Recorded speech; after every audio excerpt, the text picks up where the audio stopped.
Сейчас расскажу способ, как сделать так, чтобы ваш мотоцикл ездил и не расходовал при этом ни капли бензина.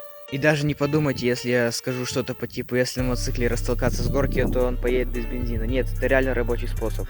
Но я никому не советую пользоваться этим способом. Этим способом можно пользоваться только в экстренных ситуациях. Значит, если вы не хотите, чтобы он расходовал ни капли бензина, просто заливайте в него дизель, и тогда он не будет расходовать ни капли бензина. Ладно, если без шуток, нельзя сделать так, чтобы бензиновый двигатель работал без бензина.